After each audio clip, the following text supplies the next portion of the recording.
क्या आपको नहीं लगता कि हमारे देश में कुछ लोग ऐसे हैं जो सिर्फ और सिर्फ विदेशी सहायता के बूते चल रहे हैं?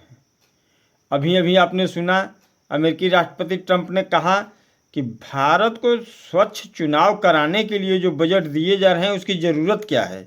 इसका मतलब कि आपके देश में चुनाव कराने के लिए भी पैसे आ रहे हैं बाहर से, और जो लोग वो पैसा ले रहे हैं वो तो उसी के हक की बात करेंगे जिसने पैसा दिया।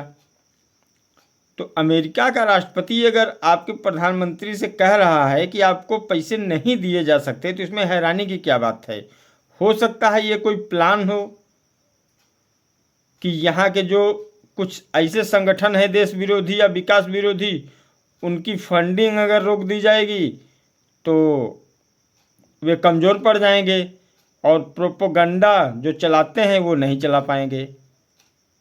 अब वो क्या करते हैं कि यहाँ पे बढ़िया तरीके से चुनाव कराने के लिए, चुनावी जागरूकता फैलाने के लिए उन्हें पैसा दिया जाता है, और जागरूकता के नाम पे वे द्वेष फैला रहे हैं, वे आपस में लड़ने लड़ाने की बात करते हैं। ऐसी में अगर उनके पैसे रोक दिए जाएंगे तो चल फिर नहीं पाएंगे। फिर भारत और अमेरिका मिल करके एक शक्तिशाली संगठन तैयार करेंगे जिसमें फालतू गतिविधियां करने वाले लोगों पर नकेल लगाई जा सकती है, जिसमें आतंकवाद भी एक अहम मुद्दा है। हो सकता है चुनाव के नाम पे अभी हमारे देश में कुछ लोग ईवीएम का रोना रोते हैं कि ईवीएम की वजह से बीजेपी जीत रही है चुनाव। अरे तो हम तो ये भी पूछ रहे हैं कि क्या ईवीएम के पहले कांग्रेस नहीं थी? कर्नाटक में कांग्रेस की सरकार नहीं बनी? यूपी में लोकसभा चुनाव में आधे से ज़्यादा सीटें समाजवादी पार्टी को नहीं मिली, वो ईवीएम की वजह से ही मिली हैं। लेकिन हम अपनी नाकामियों को छिपाते हैं। विपक्ष ने बताइए कहाँ विपक्ष की भूमिका निभाई? विपक्ष कहाँ लड़ रहा है? न किसानों के हक में लड़ रहा है, न मजदूरों के हक में लड़ रहा है। वो तो सिर्फ जोड़ तोड़ करके कैसे सत्ता में आ जाए इसका प्रयास कर रहा है। ऐसे में बहुत कठिन हो जाता है आम जनता को। आम जनता बस ये सोचती है कि उसे कौन ज़्यादा देने वाला है। जो ज़्यादा देने की बात करता है जनता उसके साथ वोटिंग करती है और वो जीत जाते हैं। ईवीएम का कोई लफड़ा नहीं है।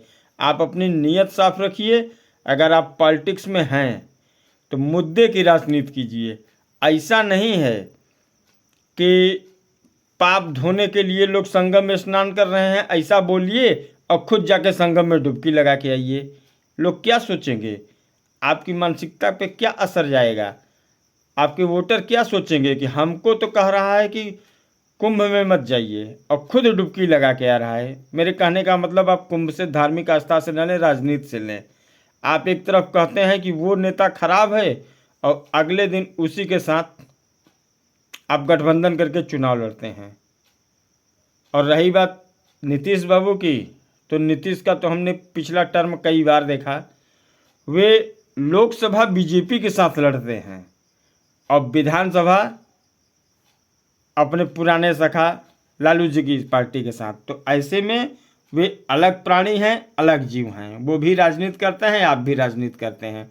आगे क्या होगा देखते जाइए। जय हिंद साथियों।